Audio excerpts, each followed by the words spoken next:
उत्तराखंड में सुगम हुई दुर्गम राहें, बेहतर कनेक्टिविटी ने बढ़ाई उत्तराखंड के विकास की रफ्तार।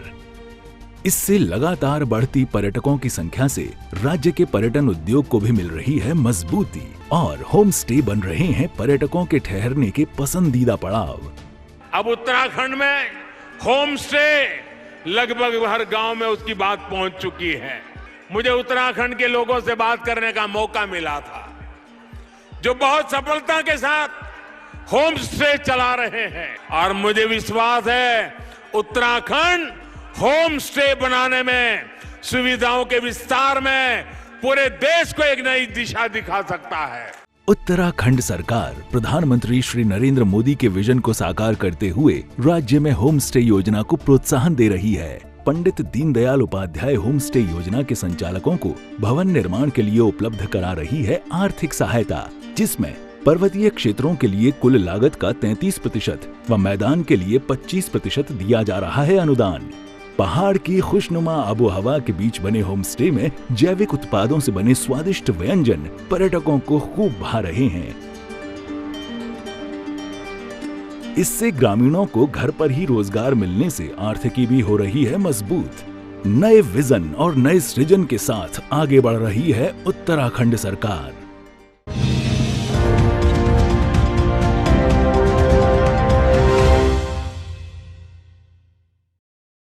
नमस्कार, देवभूमि समाचारों में आप सभी का स्वागत है। मैं हूं आपके साथ प्रियंका मलिक। आगे आप मेरे साथ देखेंगे उत्तराखंड से जुड़ी तमाम छोटी बड़ी खबरें विस्तार से, लेकिन उससे पहले एक नजर हेडलाइंस पर। उत्तराखंड में मोदी मैजिक से वैतरणी पार करने में जुटी भाजपा। 30 दिसंबर को फिर आ रहे हैं प्रधानमंत्री नरेंद्र मोदी। हल्द्वानी में चुनावी जनसभा को करेंगे संबोधित। उत्तराखंड में भी ओमिक्रॉन की आहट। सीएम धामी ने कहा, सरकारी इंतजाम पूरे, कॉन्टैक्ट ट्रेसिंग के जरिए रखी जा रही है नजर।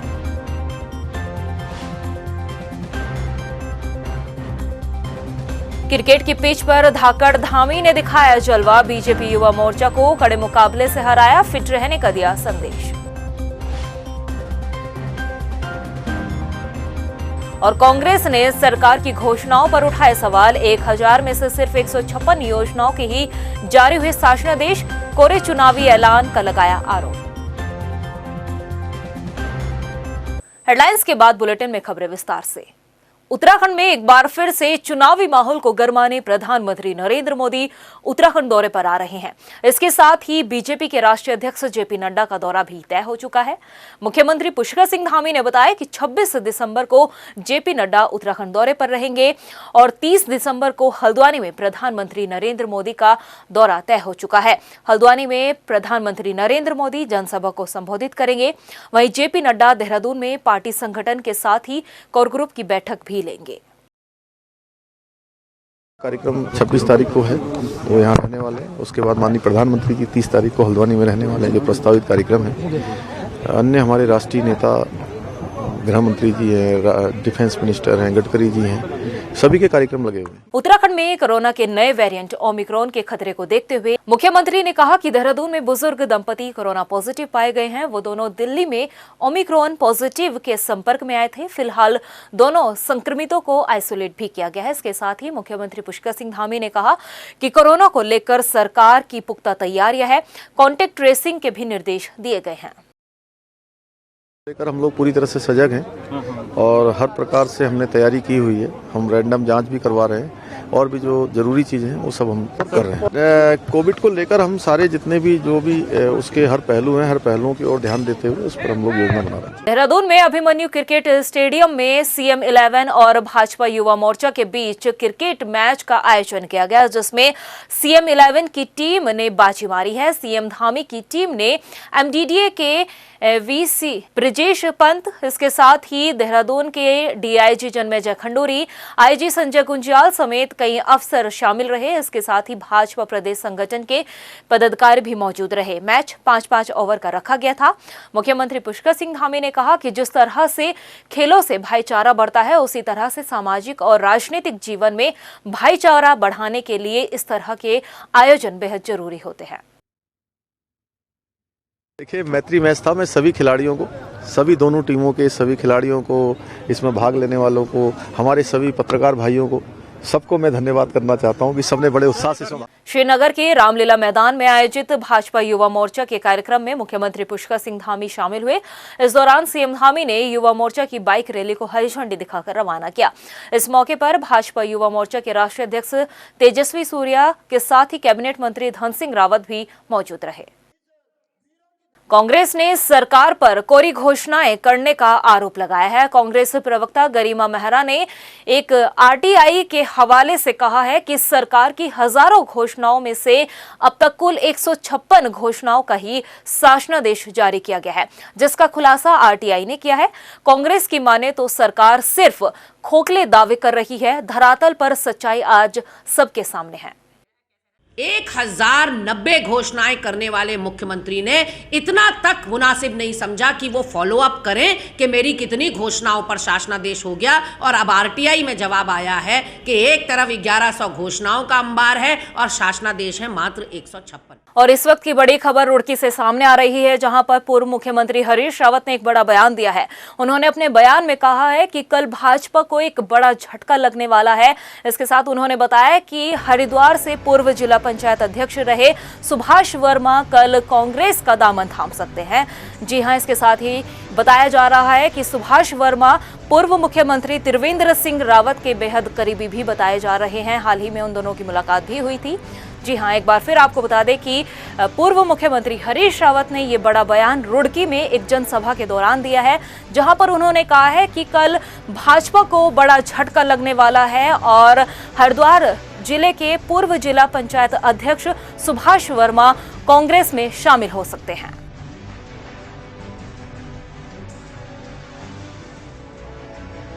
विधायकों को विधायक निधि का पैसा इसलिए मिलता है ताकि वो अपने क्षेत्र में विकास कार्य कर सके, लेकिन उत्तराखंड के विधायकों का हमेशा रोना रहा है कि उन्हें विधायक निधि कम मिलती है, जिससे क्षेत्र में समय पर विकास कार्य पूरे नहीं हो पाते। लेकिन आपको ये जानकर हैरानी होगी कि उत्तराखंड राज्य सर्वाधिक विधायक निधि पाने वाले राज्यों में से एक है।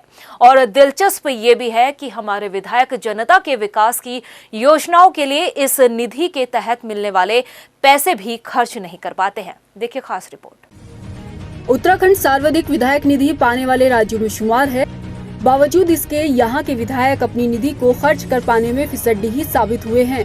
प्रदेश में विधायकों को 2017 से सितंबर 2021 तक कुल 1256.50 करोड़ रुपए विधायक निधि उपलब्ध हुई। इसमें सितंबर 2021 तक केवल 77% यानी कि 963.40 करोड़ रुपए की विधायक निधि ही खर्च हो पाई है। 23% यानी कि 293.10 करोड़ की विधायक निधि खर्च होना भी बाकी है। यही नहीं, उत्तर प्रदेश और हिमाचल से ज्यादा राशि उत्तराखंड को मिलती है। उत्तराखंड राज्य को 3 करोड़ 75 लाख रुपए, उत्तर प्रदेश को 3 करोड़ और हिमाचल को 1 करोड़ 75 लाख रुपए विकास कार्यों के लिए मिले। पुष्कर सिंह धामी के खटीमा विधानसभा क्षेत्र में 69% विधायक निधि खर्च हुई है और 557 लाख बाकी है।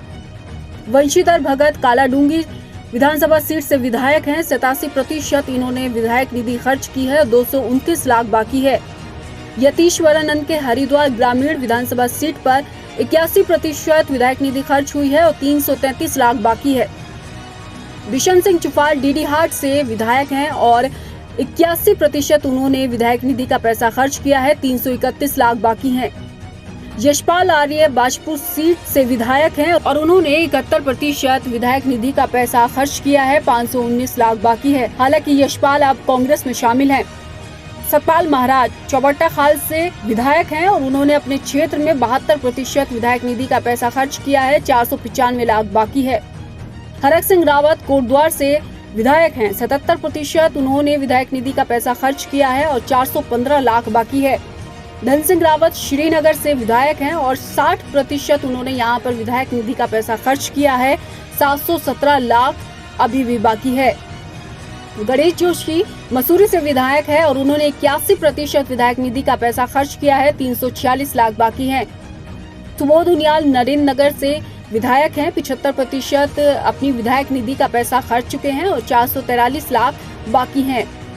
मंत्री रेखा आर्य की बात की जाए तो सोमेश्वर से विधायक हैं, 78% विधायक निधि का पैसा खर्च कर चुकी हैं और 391 लाख बाकी हैं।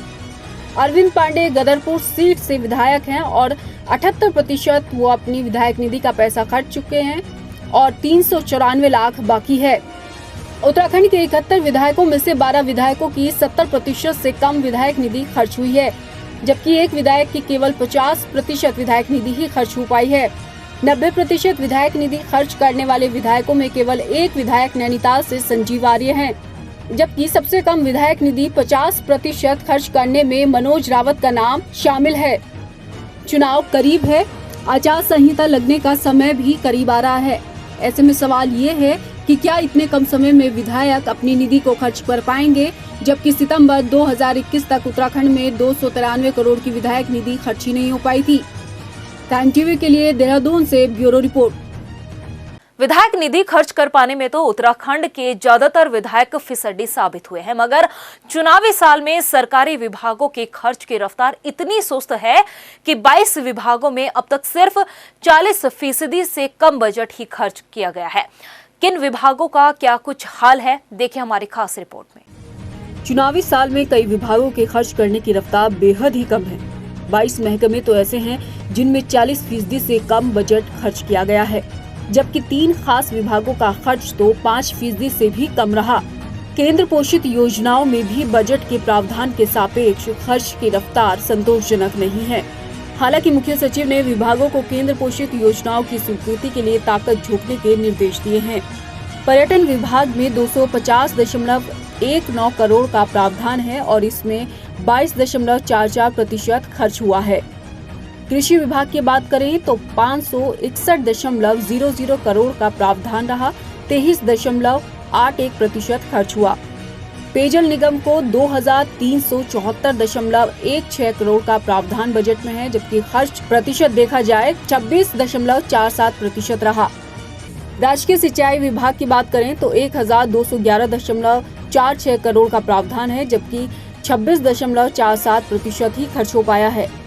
लोक निर्माण विभाग में 2740 करोड़ रुपए का प्रावधान बजट में रखा गया था और 27.71% खर्च रहा। सहकारिता विभाग में 200.41 करोड़ का प्रावधान और प्रतिशत खर्च की बात करें तो 29.85 रहा। शहरी विकास विभाग में 110.02 करोड़ रुपए का प्रावधान रहा और 32.46% खर्च रहा। महिला सशक्तिकरण एवं बाल विकास विभाग की बात करें तो 1209.87 करोड़ का प्रावधान है और खर्च का प्रतिशत रहा 32.06। डेयरी विकास विभाग को 89.89 करोड़ रुपए का प्रावधान है और इसमें 34.51% खर्च हुआ। पंचायती राज विभाग की बात करें तो 125.53 करोड़ रुपए बजट का प्रावधान रहा और 35.76% खर्च हुआ। उद्यान एवं रेशम विभाग की बात की जाए तो 457.58 करोड़ रुपए के बजट का प्रावधान रहा, जबकि 36.95% खर्च रहा। आपदा प्रबंधन विभाग की बात करें तो 1578.98 करोड़ रुपए बजट प्रावधान रहा और यहां पर 37.37% खर्च हुआ। विभागों को बजट इसलिए दिया जाता है कि ताकि विकास कार्यों में उसको खर्च किया जाए, लेकिन प्रदेश के हाल ऐसे हैं कि निधि पूरी खर्च करने में विधायक तो पीछे हैं ही, मगर विभागों में बजट खर्च को लेकर भी सुस्ती हावी है, वो भी तब जब राज्य में चुनाव करीब है। ऐसे में आनन फानन में विभागों का ये बजट कब और कैसे पूरा होगा, यकीनन सोया सिस्टम कोई न कोई रास्ता जरूर तलाश लेगा। टाइम टीवी के लिए ब्यूरो रिपोर्ट देहरादून। विधानसभा चुनाव में सियासी दलों के खर्च के लिए चुनाव आयोग एक लक्ष्मण रेखा खींचता आया है, मगर राजनीतिक दल हमेशा ही इस रेखा को लांघकर चुनावों में पैसा खर्च करते हैं। ऐसे में सवाल है कि क्या सिर्फ जनाधार का साथ ही पार्टियों को चाहिए या इसके लिए बेशुमार खर्च करने के साथ ही जीत के तख्त पर पहुंचा जा सकता है। देखिए खास रिपोर्ट। उत्तराखंड जैसे छोटे राज्य में विधानसभा चुनाव कुछ ज्यादा ही खर्चीला होता जा रहा है। चुनाव में राजनीतिक दलों के लिए आयोग की तरफ से एक सीमा तय की जाती है, लेकिन सियासी दलों के नेता चुनावी प्रचार में सारी सीमाएं लांघ बेशुमार पैसा चुनाव में खर्च करते हैं। ये कड़वी सच्चाई है, मगर सियासी दल, उनके प्रत्याशी और उनके समर्थक चुनाव में पानी की तरह पैसा बहाते आए हैं। एसोसिएशन फॉर डेमोक्रेटिक रिफॉर्म की रिपोर्ट के आंकड़े बताते हैं कि 2012 में चुनाव लड़े 777 उम्मीदवार में से 143 करोड़पति थे, जिनमें से 30 चुनाव जीतकर विधानसभा पहुंचे। निर्वाचित उम्मीदवारों में से 49 प्रत्याशी आयकर की सीमा के दायरे में थे। 2017 के विधानसभा चुनाव में 630 में से 195 उम्मीदवार करोड़पति थे, यानी कुल सीटों में से 71% पर करोड़पति प्रत्याशियों का कब्जा रहा।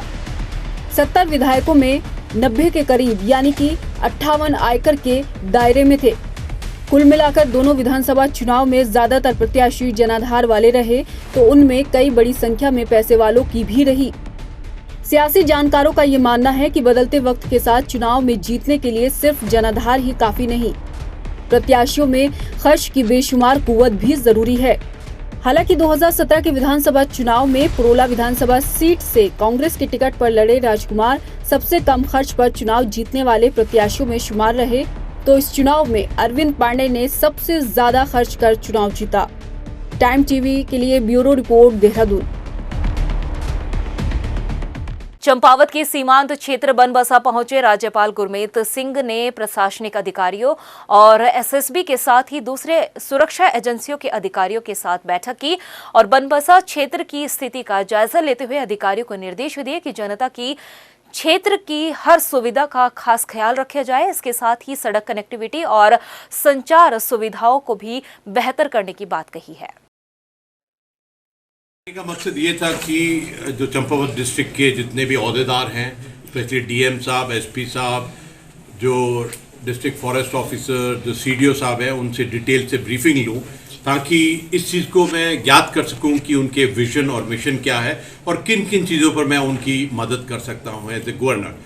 और मैं उनके जो चैलेंजेस हैं और जो उनकी अपॉर्चुनिटी हैं उन दोनों को पहचानना चाहता हूं, क्योंकि I am definite about it कि एज ए राज्यपाल ये मेरी ड्यूटी भी है, दायित्व भी है, रिस्पॉन्सिबिलिटी भी है। वहीं आम आदमी पार्टी के प्रदेश नेतृत्व ने कुलवंत सिंह को किच्छा विधानसभा का प्रभारी नियुक्त किया है। प्रभारी बनाए जाने पर आप कार्यकर्ताओं ने कुलवंत सिंह का फूलमालाओं को पहनाकर जोरदार स्वागत किया। वहीं कुलवंत सिंह ने कहा कि पार्टी ने जो जिम्मेदारी दी है उस जिम्मेदारी पर पूरी निष्ठा से काम करेंगे। जो पार्टी की नीति हैं, जो केजरीवाल जी के विजन हैं, उनको घर घर जाके समझाएंगे। हमारे अब तक केजरीवाल जी ने उत्तराखंड के लिए 4 वादे किए हैं और उन चारों वादों को हम लोग घर घर जाके बताएंगे और मुझे लगता है वो दिन दूर नहीं है कि यहाँ आम आदमी पार्टी की उत्तराखंड में सरकार बनेगी। गदरपुर में कांग्रेस कार्यकर्ताओं ने कैबिनेट मंत्री अरविंद पांडे का पुतला दहन किया। दरअसल एक कार्यक्रम के दौरान अरविंद पांडे ने कांग्रेस नेता यशपाल आर्य को गिद्ध कहकर संबोधित किया, जिसका कांग्रेस ने विरोध किया। भाग्य की बात है कि राज्य के कैबिनेट मंत्री और शिक्षा मंत्री कुछ दिन पहले भाजपा छोड़ कांग्रेस में शामिल हुए माननीय श्री यशपाल आर्य जी को गिद्ध कह के संबोधित किया। उसने ये कहा कि गिद्ध चाहे कितना भी ऊपर चला जाए, उनकी नज़रें सड़ी गली चीज़ों पे रहती है। मैं माननीय मंत्री जी से कहना चाहता हूँ कि आप राजनीति कीजिए, लेकिन इतने ओछी स्तर की राजनीति नहीं कीजिए।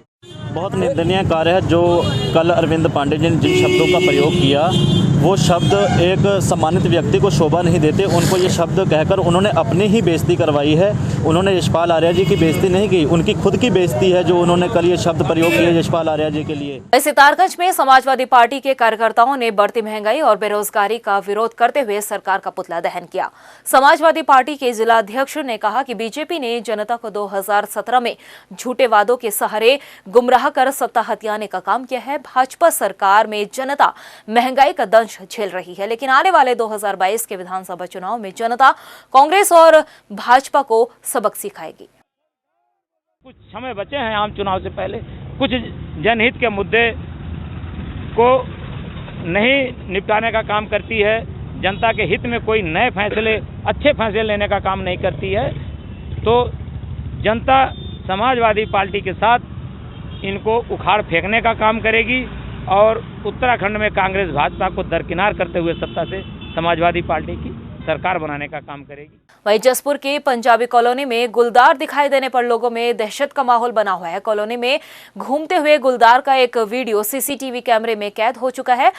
वन क्षेत्र अधिकारी आनंद रावत ने बताया कि वन विभाग की टीम गश्त कर रही है और कैमरा ट्रैप लगाकर निगरानी की जा रही है। जल्द ही गुलदार को पकड़ लिया जाएगा। पंजाबी कॉलोनी है जसपुर में, जहाँ पे गुलदार देखा गया है। रात को 3 बजे देखा, सीसीटीवी कैमरे में कैद हुआ है। उसके हम लोगों द्वारा जो है निगरानी की जा रही है। रात्रि गश्त कर रहे हैं। आज भी गश्त के लिए टीम जाएगी। उसके बाद अगर ज़्यादा ज़रूरत पड़ेगी तो उच्च अधिकारी को लिखा जाएगा कि पिंजरा लगाना है। जैसे लोगों की मांग है कि पिंजरा लगाइए और जो है उस गुलदार को पकड़िए। अक्सर में तहसील दिवस का आयोजन किया गया, जहां पर कई शिकायतों का मौके पर ही निस्तारण किया गया। बाकी शिकायतों के लिए एसडीएम वैभव गुप्ता ने संबंधित विभाग के अधिकारियों को निर्देश दिए हैं। की शिकायतों के निस्तारण के लिए संबंधित विभागों को प्रेषित कर दिए गए हैं और इसमें प्रमुखता राजस्व विभाग, पुलिस विभाग, जल संस्थान, विद्युत विभाग से संबंधित शिकायतें प्राप्त हुई। इसमें रुड़की लक्सर मार्ग पर रिफ्लेक्टर लगाए जाने से संबंधित, साथ ही नगर पालिका क्षेत्र में नाली निर्माण और नगर पालिका की एक सड़क की जांच की भी संबंध में शिकायत प्राप्त हुई है, जिसमें जांच के लिए टीम बनाई जा रही है। प्रदेश की खबरों में इतना ही। फिर हाजिर होंगे कुछ खास खबरों के साथ। तब तक के लिए मुझे दीजिए इजाजत। नमस्कार। उत्तराखंड में मोदी मैजिक से वैतरणी पार करने में जुटी भाजपा। 23 दिसंबर को फिर आ रहे हैं प्रधानमंत्री नरेंद्र मोदी। हल्द्वानी में चुनावी जनसभा को करेंगे संबोधित। उत्तराखंड में भी ओमिक्रॉन की आहट। सीएम धामी ने कहा, सरकारी इंतजाम पूरे। कॉन्टैक्ट ट्रेसिंग के जरिए रखी जा रही है नजर।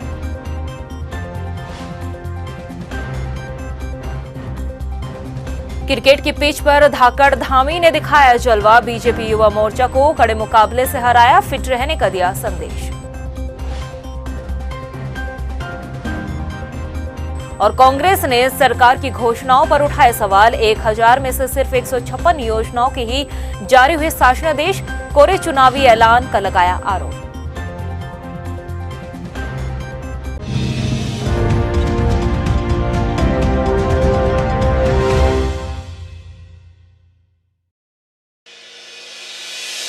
दो 2025 में जब ये हमारा राज्य जब ये 25 वर्ष का होगा, हम सब की जिम्मेदारी है कि वो नंबर 1 का उत्तराखंड हो।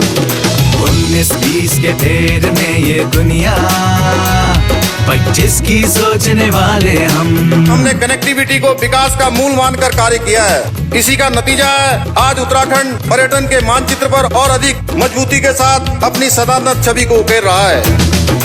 हर क्षेत्र में हम हो आगे, उत्तराखंड हो नंबर 1, मेरा उत्तराखंड हो नंबर 1। 18,000 करोड़ से भी अधिक की विकास योजनाओं का लोकार्पण व शिलान्यास किया जा रहा है, जिसमें दिल्ली देहरादून एक्सप्रेस वे भी शामिल है। इस एक्सप्रेस वे के बनने से दिल्ली से देहरादून की दूरी मात्र 2 घंटे में पूरी की जाएगी। कुछ वर्ष पूर्व ऐसा सोचना भी अकल्पनीय सा लगता था। मौसम से बदलाव है देखे, बीते कल ने आज देखे। पगडंडी में सड़क है देखी, नदियों ने पुल बनते देखे। हर दिन होता सुंदरता समृद्धि का संगम। हर क्षेत्र में हम हो आगे, उत्तराखंड हो नंबर 1, उत्तराखंड हो नंबर 1। जितना भी समय हमारे पास है, उस समय का हम एक एक पल और एक एक क्षण उत्तराखंड की 1 करोड़ 25 लाख जनता को समर्पित कर दिए। हमने इन 4-4.5 महीने के कालखंड में 500 से भी अधिक निर्णय कर दिए। अधिकांश की हमने जो है शासनादेश निकाल दिए। नई दिशा अब नई डगर है, ना मन में कोई अगर मगर है। दृढ़ निश्चय की अगुवाई में एक लक्ष्य पर सबकी नजर है। असंभव को संभव करते वो रखते हैं दम। हर क्षेत्र में हम हो आगे, उत्तराखंड हो नंबर 1, उत्तराखंड हो नंबर 1। सूचना एवं लोक संपर्क विभाग उत्तराखंड द्वारा जनहित में जारी। प्रगति की ओर उत्तराखंड।